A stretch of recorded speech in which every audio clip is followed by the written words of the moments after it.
तो अगर आप सेप्टिक टैंक के बारे में सब कुछ जानना चाहते हैं तो इस वीडियो को देखते रहिए।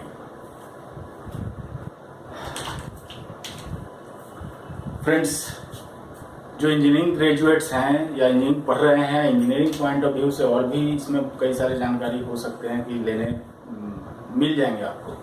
तो अगर आप इंजीनियरिंग स्टूडेंट हैं तो कृपया इस वीडियो के अलावा भी और भी चीज़ें आप सर्च करिएगा और उसको पढ़िएगा ज़्यादा, क्योंकि और भी कुछ आपको चीज़ें मिल सकती हैं। लेकिन जो एक साधारण व्यक्ति है जो कि एक सेप्टिक टैंक के बारे में जानना चाहता है, उसके लिए ये वीडियो सफिशिएंट होगा।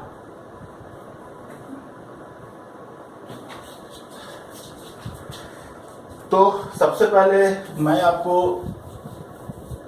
3-4 कॉन्सेप्ट समझाना चाहता हूँ। 3-4 टर्म है। पहला टर्म है सीवेज, दूसरा टर्म है स्लज, तीसरा टर्म है डिटेंशन पीरियड। ये 3 चीज, पहला है सीवेज, दूसरा है स्लज और तीसरा है डिटेंशन टाइम या पीरियड। अब ये 3 चीजें क्या होती हैं? एक सेप्टिक टैंक डिजाइन करने वाले को ये 3 चीजें समझनी चाहिए, इसलिए मैं इसको थोड़ा आराम से समझाना चाहता हूँ। सीवेज क्या है? आपका जो ड्रेन होता है या जो भी ड्रेन में जो भी वाटर होता है जो फ्लो करता है, उसको सिंपली कहो कि वो सीवेज है। जैसे आपके किचन से या आपके बाथरूम से अगर पानी बाहर निकल रहा है, वेस्ट वाटर बाहर निकल के ड्रेन से होके वो कहीं जा रहा होगा, तो जो पानी निकलता है उसको कहते हैं सीवेज। तो ये पहला टर्म हो गया, मतलब the flow of water in the drain जो है वो सीवेज है। और स्लज क्या है? स्लज है क्योंकि सीवेज में क्या फ्लो होता है? वाटर, और वाटर के साथ बहुत सारे इम्प्योरिटीज फ्लो होते हैं। उसमें कचरा होता है, ग्रीस होता है या अनडिजायरेबल मटेरियल होता है जिसको हम लोग ड्रेन आउट कर देते हैं। तो जो मटेरियल जो सॉलिड होता है सीवेज में, उस वाटर में, सीवेज के वाटर में, उसको कहते हैं स्लज। और डिटेंशन टाइम क्या है? हाँ, ये समझना है। इंजीनियर्स तो जानते होंगे, जो नॉन इंजीनियर्स है मैं उनको समझाता हूँ। मान लो कि एक टैंक है और इस टैंक में आपने पानी डाला और ये धीरे धीरे भर गया, और आपने यहाँ से आपने एक इनलेट बनाया और इधर से आप मान लो आउटलेट बनाया। तो और पानी भरोगे तो क्या होगा? इधर से पानी स्पिल आउट होना शुरू होगा। अब जैसे ही आप कुछ नया पानी डालोगे तो यहाँ से कुछ पानी स्पिल आउट हो जाएगा। तो जो पानी नया है वो क्या होगा? इसके थ्रू ट्रेवल होके तब स्पिल आउट होगा। तो जितना टाइम तक पानी इस टैंक में स्टे करेगा उसको कहेंगे डिटेंशन टाइम। यानी कोई भी उस टैंक में कोई भी मटेरियल या कोई भी वाटर या कोई भी लिक्विड जब उसमें इंटर करता है और जब वो उस टैंक से बाहर निकलता है, उन दोनों के बीच में जो टाइम होता है उसको कहते हैं डिटेंशन टाइम। यानी कोई भी चीज जब इस टैंक में इंटर हुआ, कोई भी वाटर, वो इसमें डिटेंशन टाइम के लिए इसमें रहता है और उसके बाद वो उससे बाहर चला जाता है। तो ये है डिटेंशन टाइम। तो चलिए अब कॉन्सेप्ट समझाता हूँ। तो डिटेंशन टाइम मैंने आपको समझाया। अब कॉन्सेप्ट क्या है कि जब फ्रेश सीवेज का मतलब जब वो जस्ट ड्रेन आउट हुआ, तो जब ड्रेन आउट होता है तो उसमें से बहुत सारे जो ऑर्गेनिक मैटर होते हैं वो इन्वायरमेंट के लिए या इसके लिए बहुत ज़्यादा अच्छे नहीं होते, इसलिए क्योंकि उसमें पैथोजेनिक बैक्टीरिया या बीमारी पैदा करने वाले बैक्टीरिया उसमें पैदा हो सकते हैं, जो ह्यूमैनिटी के लिए अच्छे नहीं है, मतलब ह्यूमन लाइफ के लिए अच्छे नहीं है। तो हम लोग उस जो सीवेज है, जो हमारा वेस्ट है, उस वेस्ट को कुछ इस तरह से मैनेज करना चाहते हैं कि वो हमारे लिए इतना ज़्यादा हजार्डस या हार्मफुल ना रहे। यानी अगर आप सीवेज को यानी डायरेक्ट आप अपने घर के जो ड्रेन है, जो नाला है, उसको आप कहीं खुले में निकाल देंगे तो वहाँ पर एक बहुत ही हजार्डस स्पेस पैदा हो जाएगा, उसमें बहुत अनडिजायरेबल बैक्टीरिया पैदा होंगे जो कि आपको आए दिन बीमारी और महामारी फैला सकते हैं। तो उससे बचने के लिए तकनीक का इस्तेमाल किया जाता है। यानी जो आपके सीवेज में निकला, सीवेज में जो अनडिजायरेबल मैटर है या जो स्लज है, वो स्लज तब तक घातक है जब तक कि वो एक्टिव है। मैं थोड़ा कुछ अनइंजीनियरिंग वर्ड का भी यूज करूंगा, क्योंकि मैं ये वीडियो सबके लिए बना रहा हूँ, इसलिए कुछ ऐसे टर्म भी मैं यूज करना चाहता हूँ जो शायद वो इंजीनियरिंग से मैच ना करे, फिर भी समझाने के लिए ठीक है कि वो अगर जब तक वो एक्टिव है, एक्टिव होने का मतलब कि उन पे बैक्टीरिया पनप सकते हैं, जब तक वो बैक्टीरिया के खाना है तब तक वो अनडिजायरेबल है। तो हम उसको क्या करते हैं कि एक टैंक में जमा करते हैं। टैंक में जमा करने के बाद उस टैंक को बंद कर देते हैं चारों तरफ से, और बंद करने के बाद उसमें बैक्टीरिया भी डाल देते हैं। तो वो जो बैक्टीरिया पैदा होते हैं वो पूरे स्लज को क्या करते हैं, डाइजेस्ट करते हैं, यानी खाते हैं और उसको डाइजेस्ट कर देते हैं। यानी उसमें जितना भी ऐसा मैटर जो बैक्टीरिया को पैदा कर सकता था, वो 90% तक उसमें बैक्टीरिया उसको खा के, पचा के और डाइजेस्ट कर जाता है, और उसके बाद जो मैटर बचता है वो इतना हजार्डस नहीं होता। तो उस मैटर को हम इजीली कहीं डिस्पोज कर सकते हैं। तो ये कॉन्सेप्ट है कि हमने क्या किया, जो अनडिजायरेबल मैटर है उसको टैंक में जमा कर दिया, टैंक में जमा करके इसको बंद कर दिया। अब जो भी हजार्डस सिचुएशन पैदा होगी वो कहाँ होगी, इस टैंक के अंदर होगी। तो टैंक के अंदर हो, उससे क्या दिक्कत है, टैंक के अंदर होगी। बैक्टीरिया क्या करेगा, सारे स्लज को खाएगा, खाने के बाद उसको डाइजेस्ट कर जाएगा, और डाइजेस्ट करके वो जो सेटल्ड मतलब इनएक्टिव मटेरियल उसको बना देगा। उसमें टाइम लगेगा 1 साल 2 साल। तो जब वो बना देगा तो इसको आप यहाँ से निकालिए और फिर कहीं उसको डिस्पोज ऑफ कर दीजिए। अब वो आपके लिए उतना खतरनाक नहीं है। तो ये है हमारा सेप्टिक टैंक का कॉन्सेप्ट। अब सेप्टिक टैंक क्या होता है, जो बैक्टीरिया होते हैं वो 2 तरह के होते हैं, 2 टाइप्स ऑफ बैक्टीरिया। एक होता है एरोबिक बैक्टीरिया और एक होता है anaerobic bacteria. Aerobic first type और सेकेंड टाइप होता है अनएरोबिक। तो जो सेप्टिक टैंक में जो बैक्टीरिया एक्टिव होते हैं वो होते हैं अनएरोबिक बैक्टीरिया। एनारोबिक और एरोबिक में डिफरेंस क्या है कि जो एरोबिक बैक्टीरिया है वो ऑक्सीजन के प्रेजेंस में एक्टिव होते हैं, और ऑक्सीजन और प्लस लाइट भी उसको चाहिए। लेकिन एनारोबिक बैक्टीरिया को विदाउट ऑक्सीजन ये एक्टिव रहते हैं, विदाउट ऑक्सीजन। और ये जो होता है अंधेरा में ज्यादा एक्टिव रहते हैं, इसलिए सेप्टिक टैंक को ओपन नहीं रखते हैं, उसको पूरी तरह से कवर कर देते हैं ताकि उसमें सनलाइट ना जाए, और अंदर से एनारोबिक बैक्टीरिया जो है वो उसमें काफी एक्टिव रहे, और जो भी स्लज उसमें जा रहा है उसको वो इजिली डाइजेस्ट करें। चलिए, ये बेसिक कॉन्सेप्ट था। मेरे ख्याल से मैंने सारा कुछ आपको बता दिया। अब आइए आगे की चीजें समझते हैं। अब है कि बनाते क्या क्या, उसके मेन पार्ट है, टैंक होता कैसे है। तो सिंपली टैंक जो है, टैंक को क्या करते हैं जनरली ग्राउंड के अंदर ऐसे कर, ये मान लीजिए ग्राउंड लेवल है, ये ग्राउंड लेवल है, तो इस टैंक को इस तरह से ग्राउंड में बनाते हैं। ये आपका सेप्टिक टैंक है।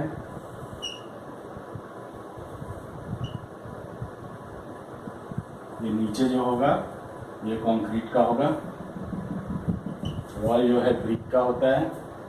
बनाने का कई तरीका है, ब्रिक का हो सकता है। अब इसमें बीच में ये लाइन तो ग्राउंड की लाइन है, ये हो गया।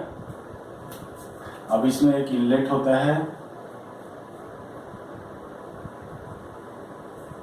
वो इनलेट इस तरह का होता है। फिर यहाँ से ये इनलेट का लेवल ये हुआ, तो ये आपका मेन लाइन हो गया, और यहाँ से इसे थोड़ा सा नीचे, यहाँ से आउटलेट होता है, ये आउटलेट हो गया। ये टी बना देते हैं कि पानी जो है डायरेक्टली बाहर न जाए, नीचे से ऐसे करके बाहर जाए, और इसमें से जो एंटर हो वो ऐसे करके एंटर हो, और बीच में एक वॉल होता है।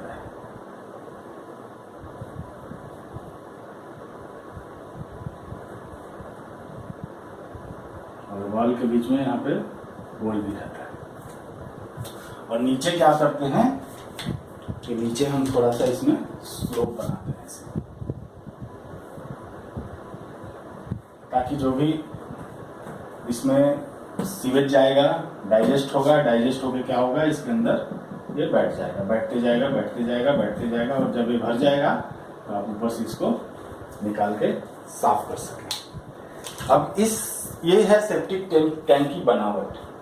अब प्रश्न ये उठता है कि सेप्टिक टैंक का साइज क्या होगा।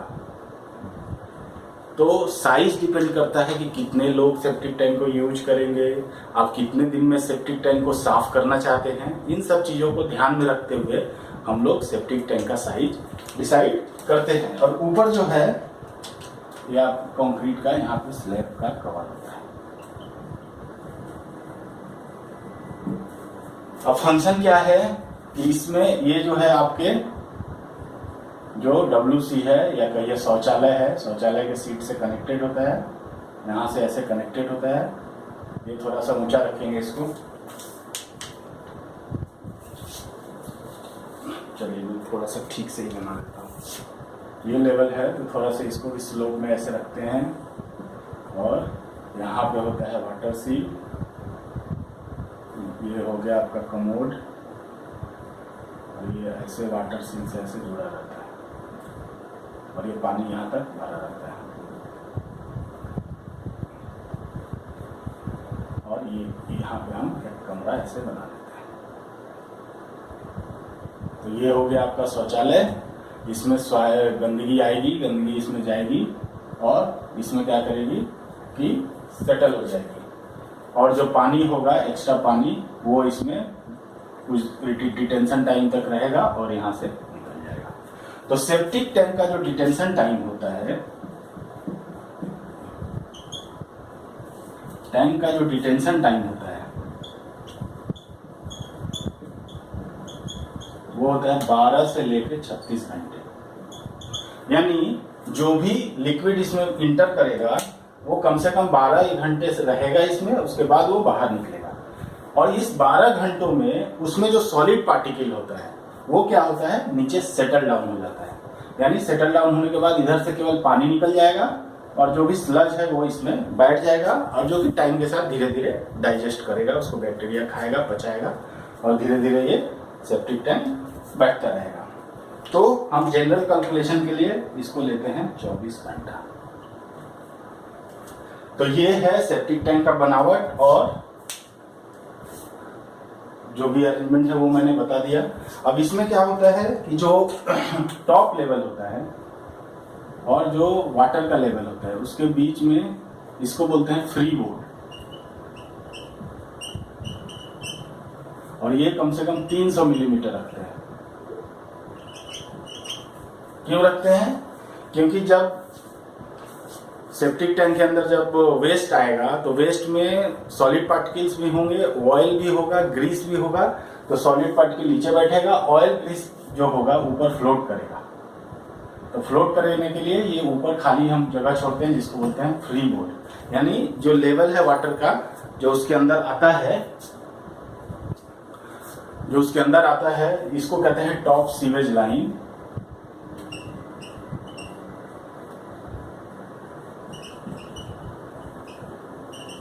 टॉप सीवेज लाइन, तो इसके ऊपर कम से कम 300 मिलीमीटर का हम लोग जगह छोड़ देते हैं, ताकि जो भी स्कम या ग्रीस या जो भी हल्की चीजें, पानी से हल्की चीजें जो ऊपर जमा होंगी उनके लिए जगह रहे, और नीचे जो है सॉलिड पार्टिकल आ जाए, और जो कि टाइम के साथ डाइजेस्ट हो।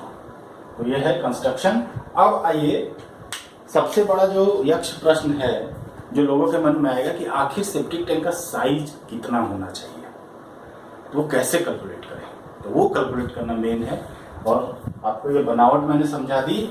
अब आइए सेप्टिक टैंक का साइज कैसे कैलकुलेट करते हैं वो मैं आपको बताता हूँ। अब देखिए, कुछ सबसे पहले तो आपको ये देखना है कि ये जो आप WC बना रहे हैं या जो शौचालय बना रहे हैं वो कितने लोग उसको इस्तेमाल करेंगे। तो मान लेता हूं मैं अपने अभी के कैलकुलेशन के लिए कि नंबर ऑफ यूजर्स जो हैं नंबर ऑफ यूजर्स जो हैं वो हैं 6% जो जनरली होता है। एक घर में मिनिमम 6 लोग, 2-4 लोग तो घर के मेंबर और 2 और एक्स्ट्रा मान लेते हैं, गेस्ट वेस्ट कोई आ गया तो 6%। ठीक है। और क्लीनिंग पीरियड मानते हैं 3 इयर्स। चलिए ये 2 चीजें तो हमें माननी है, या हम यूजर्स पता करना है और 3 साल में हम उसको साफ करना चाहते हैं। हम 5 साल में साफ कर सकते हैं, 1 साल में साफ कर सकते हैं। अगर हम 1 साल में साफ करेंगे तो सेप्टिक टैंक का साइज छोटा होगा, अगर हम 5 साल में साफ करेंगे तो सेप्टिक टैंक का साइज बड़ा होगा। अब देखिए सेप्टिक टैंक में क्या क्या चीजें आएंगी।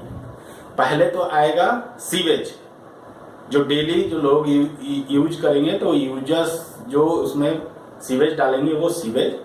और दूसरा है स्लज, जो कि डाइजेस्ट होके उसी में रहेगा, और वो कितने दिन के लिए रहेगा, क्लीनिंग पीरियड के दिन तक, टाइम तक। यानी अगर 3 साल है क्लीनिंग पीरियड, तो 3 साल का जो सॉलिड मैटर है वो उसके अंदर होना चाहिए, रहने का जगह होना चाहिए। अब आपको थोड़ा सा और क्लियर समझ में आने वाला है। अब देखिए इंजीनियरिंग डेटा बताता हूं। एक इंसान जो है एक दिन में मान लेते हैं यहां लगभग 50 लीटर सीवेज जनरेट करता है। याद रखिए ये सीवेज है। सीवेज के अंदर क्या होगा, स्लज। और स्लज क्या होगा, बहुत कम होगा। तो ये एक आदमी 50 लीटर पर डे, यानी 50 litre per capita per day, इसको इंजीनियरिंग टर्म में कहेंगे 50 litre per capita per day. ठीक है। तो एक दिन में हम मान लेते हैं कि डिटेंशन टाइम कितना है हमारा सेप्टिक टैंक का, डिटेंशन टाइम है 24 आवर।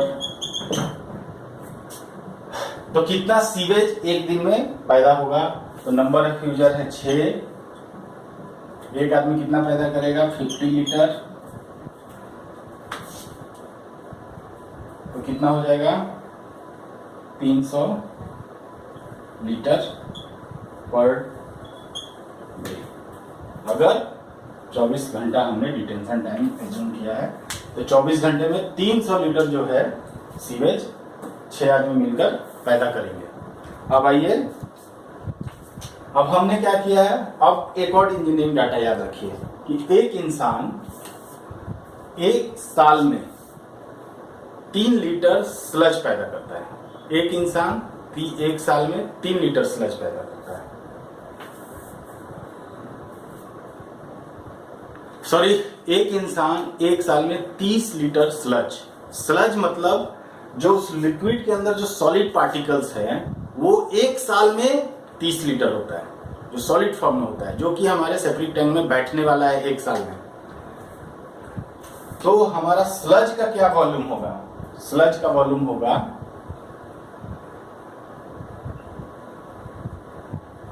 सिंपल है, एक इंसान हमारे पास 6 हैं और 1 साल में वो कितना पैदा करेंगे 30, और हमें कितने दिन में साफ करना है 3 साल, तो इतना लीटर हो गया। इसको निकालिए, 9 × ये हो गया 540 लीटर। ठीक है। तो टोटल डायमेंशन क्या हो जाएगा, sorry total volume, total volume of tank is equal to 300 litre plus 540 litre is equal to हो गया 5 और 3 840 लीटर।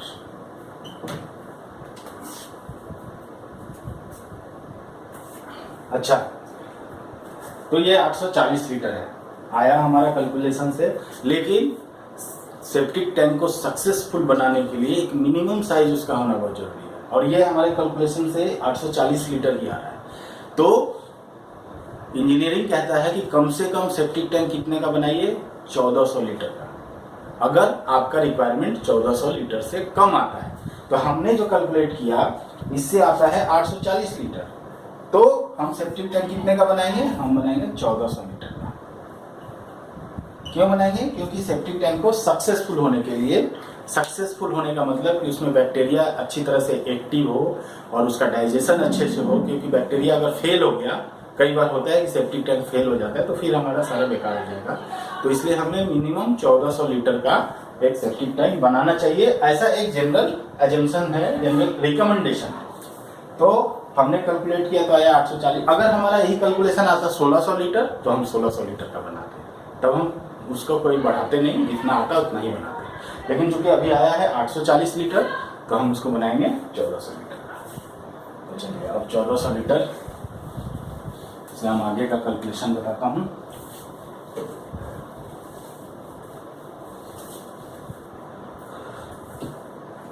अब हमारा कैपेसिटी और टैंक कितना हो गया?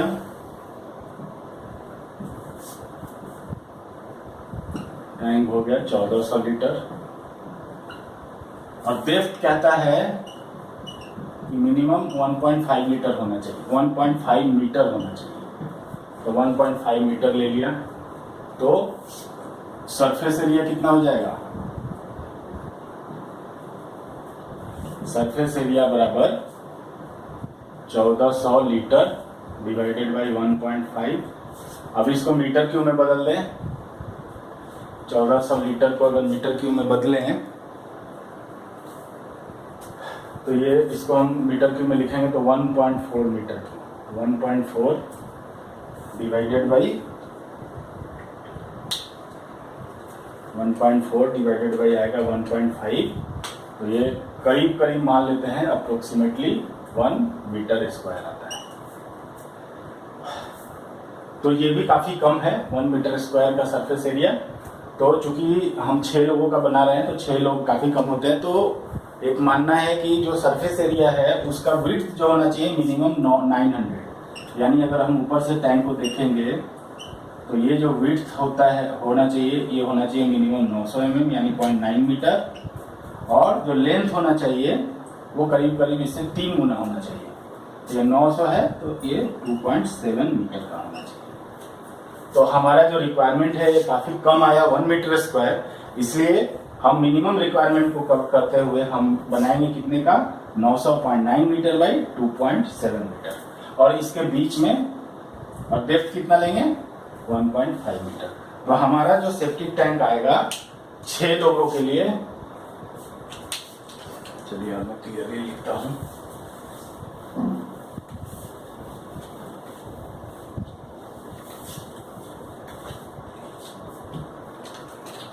तो हमने डिजाइन किया फॉर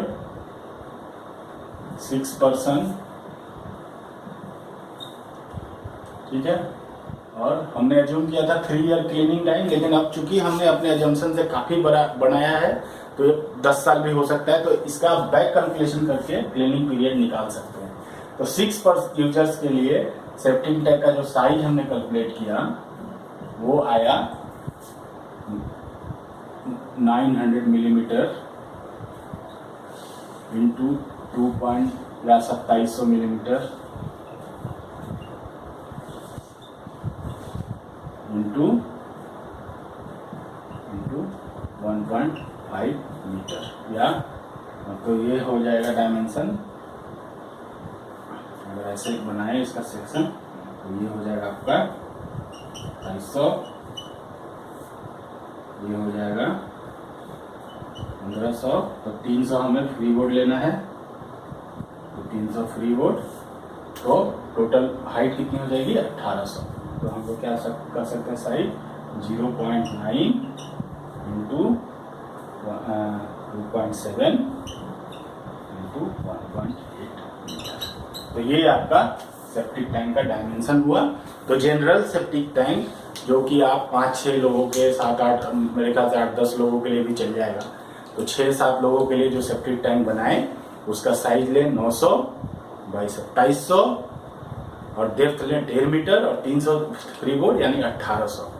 तो ये आपका साइज हो गया। और बीच में एक वॉल आपको देना है, बैफल वॉल जिसको बोलते हैं, जिसके बारे में मैंने बताया था।